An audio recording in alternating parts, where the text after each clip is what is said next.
But it was tricky because there were nights when you could hear the rain gutter drizzling. I had to pause every time I heard a motorcycle. Like that's why I had to record like at Oh, 1 o'clock in the morning because my goodness. there's just all this noise.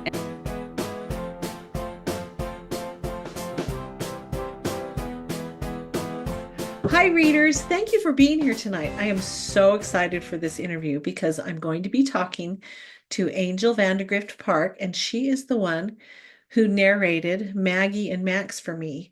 Maggie and Max is now out on Amazon in audiobook, and the narration is fabulous. And I thought you might find it interesting to just hear about her process and what goes into narrating an audiobook. It's a great interview. Please remember to sign up for my newsletter where you'll get news about new releases, pre-orders, book specials, sales, all sorts of different things. And sometimes I put pictures of my grandchildren, if you're interested.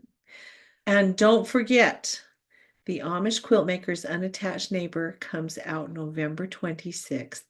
It is delightful. It's hilarious. You do not have to read the other Amish quiltmaker books to know what's going on. And this is just one of my favorites. She's stubborn, and so is he. And they think they're enemies, but they might find out differently by the end of the book. So please go check that out. Now, I'm really excited to introduce Angel Vandegrift Park. Angel, thank you so much for being here. You're welcome. Thanks for having me. I'm so excited to have you. So, Angel and I met. I directed a show at our local theater called um, It's a Wonderful Life radio play. And the characters just stood in front of microphones and acted out It's a Wonderful Life. And Angel was Mary Bailey, and it was so fun. And then she wanted to get involved in narrating audiobooks. And I needed a narrator for Maggie and Max. And I said, let's try it out. So I'm really excited about that because Maggie and Max is now out on audiobook and um, Angel is the voice. So I know you're going to love hearing about her.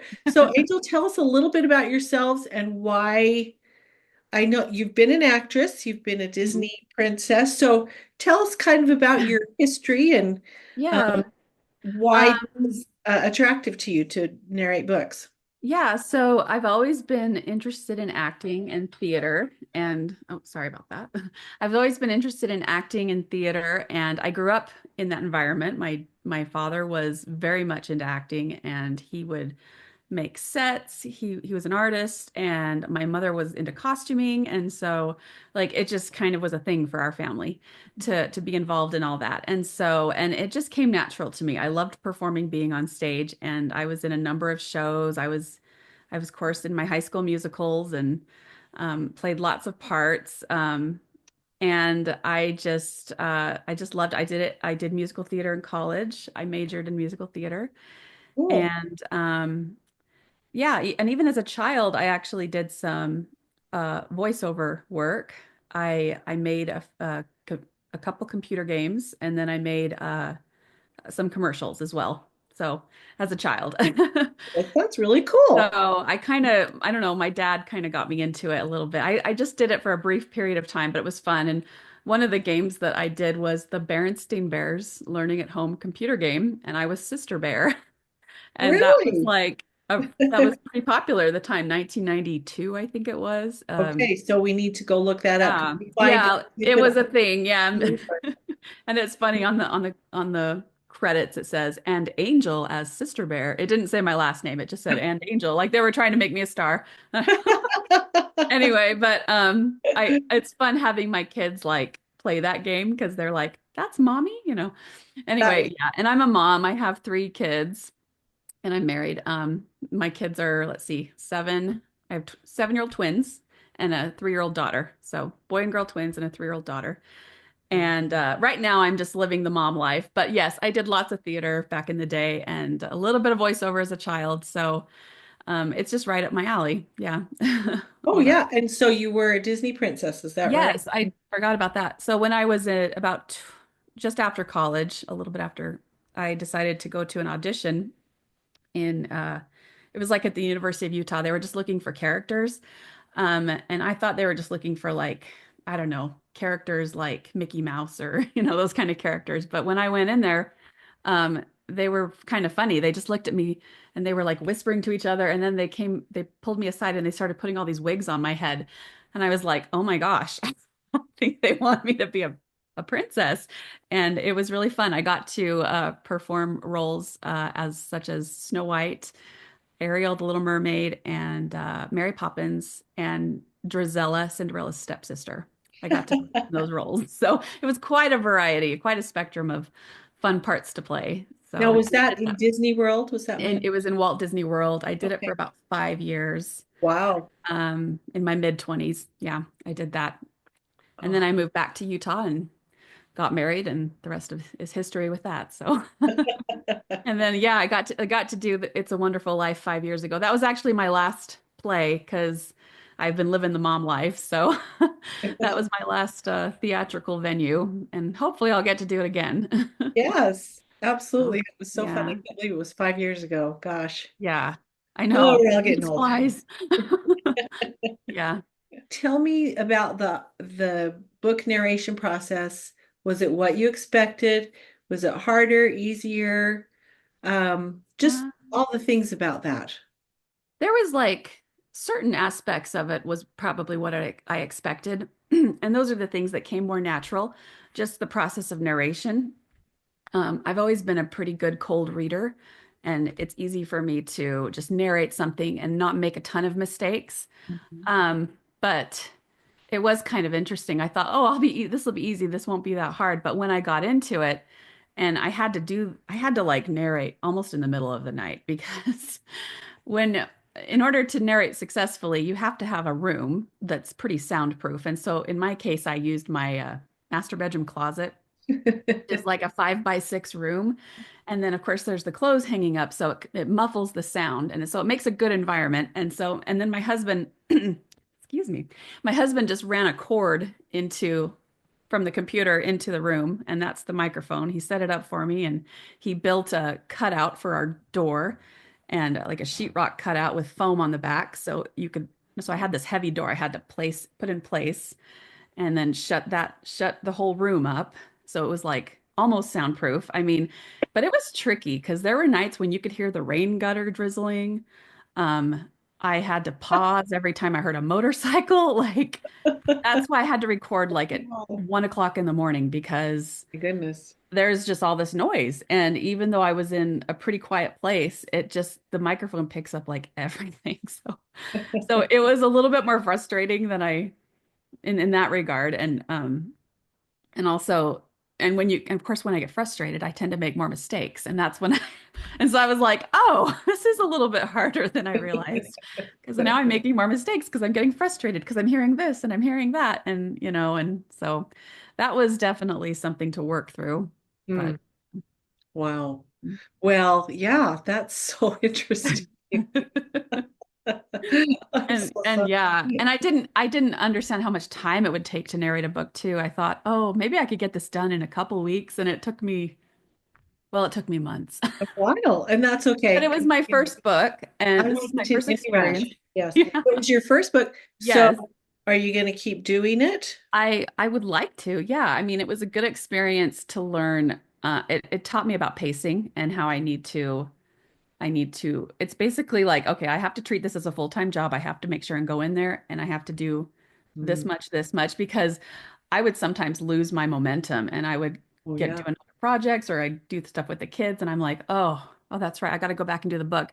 And I'm the type of person that when I perform, I like to be all in, and it's hard for me to just like go in and out, in and out. And so Okay. definitely like, in the future, I'm going to make this a shorter process and not drag it out so long and also it was a little challenging sometimes because there'd be rain or just weird outside noises that would conflict, or sometimes like we forgot to return the record or push the record button on. Oh, that's the word. And that was like, that was pretty depressing. So that kind of set me back for a couple days. So That is depressing. How did you keep like the voices separate and distinct? Because there are a lot of voices in the book. yeah, there was probably what, 20 characters. I don't Oh, know. at least. Yeah. It was a lot. And I was like, whoa. Yeah. So what I did was when I would, I took like a highlighter. Well, I started physically highlighting the book and then I realized this isn't going to work. So I got my tablet and I started highlighting in my tablet and I used all these different colors for each character and I just highlighted each part. And then I just took a note of each character and kind of what their voice sound was. And some of them I actually would record on my phone, like what the sound of the voice was, so I could go back and refer to it. Oh, that's If a it great was a idea. character that I didn't visit very often. Um, and then after a while with certain characters, I was like, okay, I can't make a unique voice for every single one. So I Right, have like right. kind of a generic cowboy voice, or whatever, just to Well, kind of, I would think yeah. Because that's sometimes very it was like, okay, this character only has 2 lines in the book, so it's not a big deal. But it still worked out. But yeah. readers, it is absolutely amazing. The story is just going to come to life when you read this. So I hope that you will pick it up because it is amazing. She's done an amazing job. And Maggie and Max, I think it's just hilarious and it's such a fun story. Yeah. I don't know. What do you think? You narrated it. I did. Yeah, it is fun. It's a light, it's kind of it's got comedy, the romance, the Western appeal. It was fun doing the voices for Maggie. Like I kind of channeled like Calamity Jane, Doris Day, and then Jodie Foster from Maverick. I kind of mixed those two together. And I kind of with Max, I kind of made him more like he was very optimistic, so I kind of gave him a lighter, brighter tone to his voice. And it was just fun playing with those characters. And they're good characters. I really like them. And it my biggest challenge was there's 3 grandpas in the book. Yep. Yeah, And I that was was the going to ask you about hardest to that. narrate because how do you do 3 different old men voices? I Yeah. that Old, was really middle, and tricky. oldest. Yeah, it was like I had to be like really old here. And then I had to figure out like a medium old and a not so old. Like that was probably the hardest part of the narration. But no, the whole story it's really fun and it's interesting and there was like one part where I was just like, "Oh my gosh, how are they going to get out of this situation?" And it was just neat to see it all come together. So, it was really enjoyable. Oh, good, good. I'm so Yeah. glad. Well, Yeah. thank you. And it's so interesting how we just don't really think about everything that goes into writing a book, but also like an audiobook, people are really thinking about stuff like who do I sound like? How do I sound? Yeah. And it's a lot of work. Okay, here's the last question. Mhm. Stuck on a desert island, what 3 things would you want to have with you?